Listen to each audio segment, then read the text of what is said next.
ಚಾಮರಾಜಪೇಟೆಯಲ್ಲಿರುವಂತಹ ಶ್ರೀ ಮಲೆಮಹದೇಶ್ವರ ದೇವಸ್ಥಾನವು ಎರಡನೇ ಮಲೆಮಹದೇಶ್ವರ ದೇವಸ್ಥಾನ ಎಂದು ಪ್ರಸಿದ್ಧಿ ಪಡೆದುಕೊಂಡಿದೆ. ಪ್ರತಿನಿತ್ಯವೂ ದೇವಸ್ಥಾನದಲ್ಲಿ ಮಾದಪ್ಪನಿಗೆ ವಿಶೇಷವಾದ ಪೂಜೆ ಕೈಂಕರ್ಯಗಳು ನಡೆಸಲಾಗುತ್ತದೆ. ಅದರಲ್ಲೂ ವಿಶೇಷವಾಗಿ ಮಹಾಶಿವರಾತ್ರಿ ಮಹೋತ್ಸವದ ಸಂದರ್ಭದಲ್ಲಿ ಸಾವಿರಾರು ಭಕ್ತರು ದೇವಸ್ಥಾನಕ್ಕೆ ಆಗಮಿಸಿ ಶ್ರೀ ಮಲೆಮಹದೇಶ್ವರ ಸ್ವಾಮಿಯ ದರ್ಶನ ಪಡೆದು ಆಶೀರ್ವಾದ ಪಡೆಯುತ್ತಾರೆ.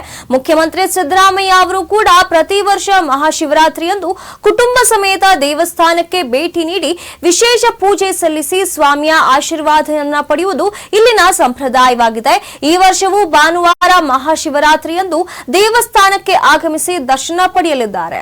ಪ್ರತಿ ವರ್ಷ 1 ವಾರಗಳ ಕಾಲ ಶಿವರಾತ್ರಿಯನ್ನ ಆಚರಿಸಲಾಗುತ್ತದೆ. ಈ ವರ್ಷವೂ ಮಾದಪ್ಪನಿಗೆ ಅಭಿಷೇಕ, ವಿಶೇಷ ಪೂಜೆ, ಸಾಂಸ್ಕೃತಿಕ ಕಾರ್ಯಕ್ರಮಗಳು ಜರುಗಲಿವೆ. ಬುಧವಾರ ಸುಮಾರು 1 ಲಕ್ಷಕ್ಕೂ ಹೆಚ್ಚು ಭಕ್ತಾದಿಗಳಿಗೆ ಅನ್ನ ಸಂತರ್ಪಣೆ ಕೂಡ ನಡೆಯಲಿದೆ. ಹೆಚ್ಚಿನ ಸಂಖ್ಯೆಯಲ್ಲಿ ಭಕ್ತಾದಿಗಳು ಭಾಗಿಯಾಗಲಿದ್ದಾರೆ.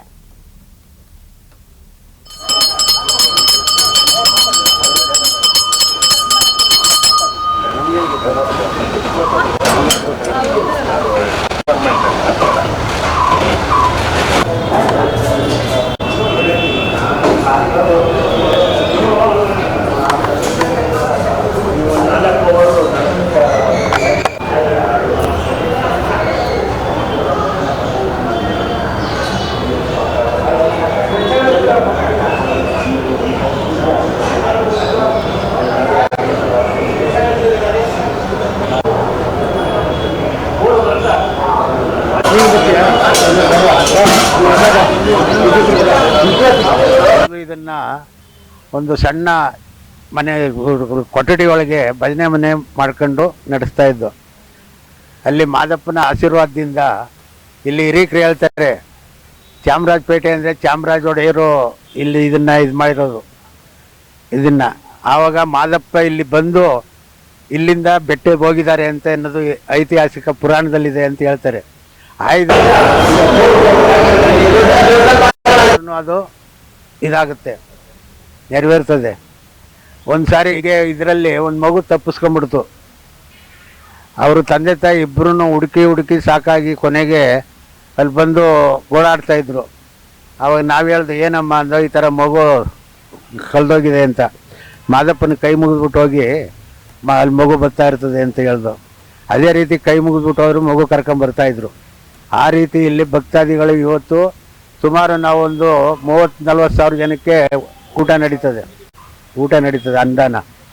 ಭಕ್ತಾದಿಗಳಿಗೆ ನಾವೇನು ಕೇಳಲ್ಲ, ಅವರೇ ತಂದು ಕೊಡ್ತಾ ಇರ್ತಾರೆ. ಇಲ್ಲಿ ಬೆಟ್ಟಕ್ಕೆ ಹೋಗದೇದವರು 2ನೇ ಮಾದಪ್ಪನ ಬೆಟ್ಟ ಅಂತ ಹೇಳ್ಬಿಟ್ಟು ಇಲ್ಲಿ ಬಂದು ಪೂಜೆ ಮಾಡಿ ಅವ್ರು ಹರಕೆ ಮಾಡ್ಕೊಂಡು ಹೋಗ್ತಾರೆ.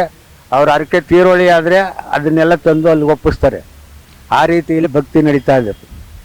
ಇದರಿಂದ 106 ವರ್ಷ ಪ್ರತಿ ವರ್ಷವೂ ಅಷ್ಟೇ ಈ ರೀತಿ ನಡ್ಕೊಂಡು ಹೋಗ್ತಾ ಇದ್ದೇವಮ್ಮ.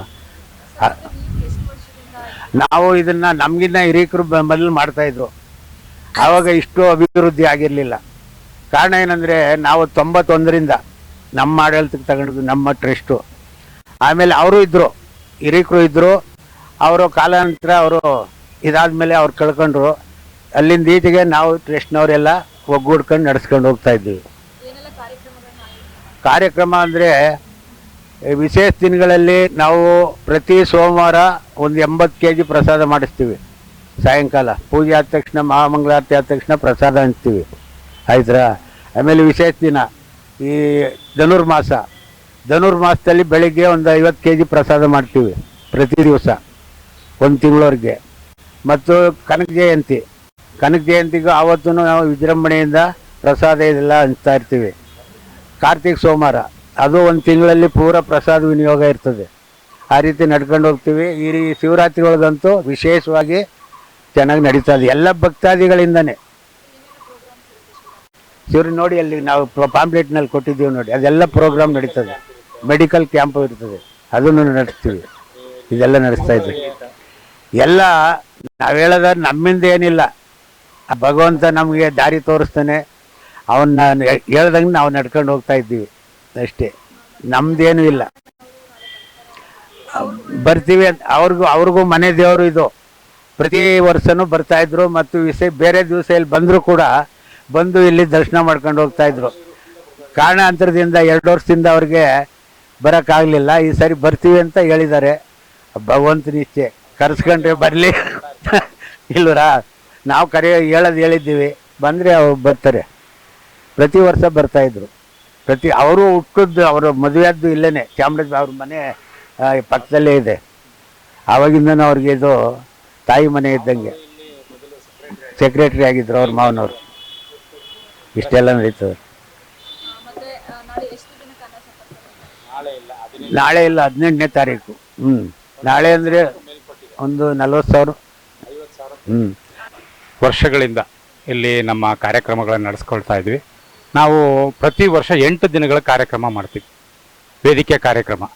ಮತ್ತು ಮೊದಲನೇ ದಿನ ನಾವು ಹೋಮ ಆಹ್ವಾನಗಳನ್ನು ಮಾಡ್ತೀವಿ. ನಂತರ ನಾವು ಸಂಜೆ ಮನರಂಜನೆ ಕಾರ್ಯಕ್ರಮಗಳಾಗಿ ಭರತನಾಟ್ಯ, ಸುಗಮ ಸಂಗೀತ, ಭಾವಗೀತೆ ಅದೆಲ್ಲ ಮಾಡ್ತೀವಿ.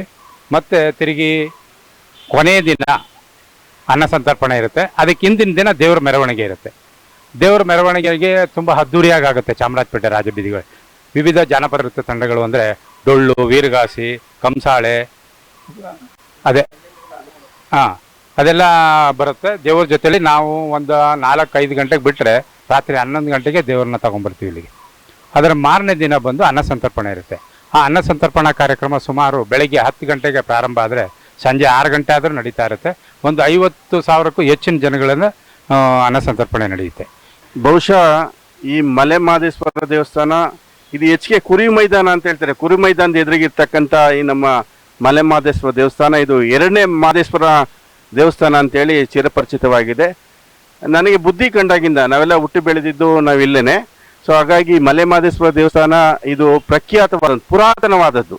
ಇದು ಇವತ್ತು ನೆನ್ನೆ ಮನೆದಲ್ಲ, ಪುರಾತನವಾದದ್ದು. ಮತ್ತು ಇಲ್ಲಿ ಬಹಳ ಶಕ್ತಿ ಇದೆ. ಇಲ್ಲಿ ಬರ್ತಕ್ಕಂಥ ಭಕ್ತಾದಿಗಳು ಅವರ ಮನೋವೇದನೆಗಳು, ಅವರ ಒಂದು ಹರಕೆಗಳು ಏನಾರು ಇದ್ದರೆ ಅವ್ರು ಏನಾರು ಒಂದು ಮನಸ್ಸಲ್ಲಿ ಇಟ್ಕೊಂಡು ಅದನ್ನು ಪ್ರಾರ್ಥನೆ ಮಾಡಿದ್ರೆ ಇಲ್ಲಿ ಅದು ಫಲ ಕೊಡುತ್ತೆ. ಆ ಸತ್ಯನ ನಾವು ಚಿಕ್ಕರಿಂದನೂ ಕೂಡ ನಾವು ನೋಡ್ಕೊಂಡು ಬಂದಿದ್ದೀವಿ.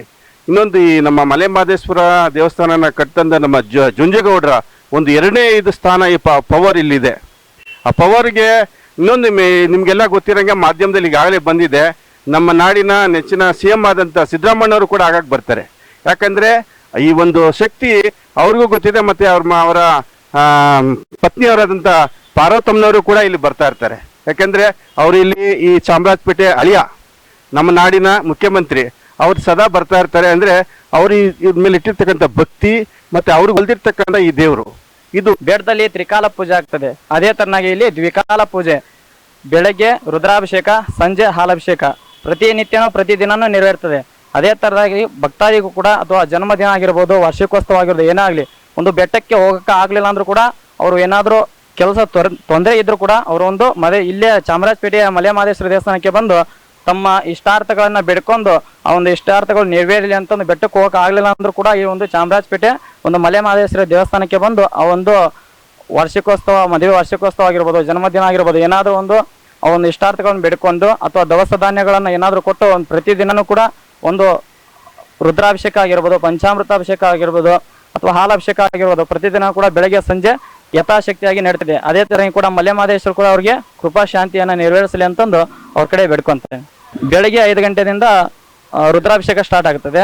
ಅದೇ ಥರನಾಗಿ 10 ಗಂಟೆಯಿಂದ ಪಂಚಾಮೃತ ಅಭಿಷೇಕ ಸ್ಟಾರ್ಟ್ ಆಗ್ತದೆ. ಅದೇ 1 ಗಂಟೆ ಮೇಲೆ ಹಾಲಾಭಿಷೇಕ ಸ್ಟಾರ್ಟ್ ಆಗಿದೆ. ಅದೇ ಥರನಾಗಿ ತಿಂಗಳಿಗೆ ಒಂದ್ಸಲ ಒಂದು ಅಮಾವಾಸ್ಯೆ ಹಿಂದೂ ದಿನ ಒಂದು ಮಲೆ ಮಹದೇಶ್ವರ ಬೆಟ್ಟದಲ್ಲಿ ಯಾವ ಥರನಾಗಿ ಎಣ್ಣೆ ಮಜ್ಜನ ಆಗ್ತದೆ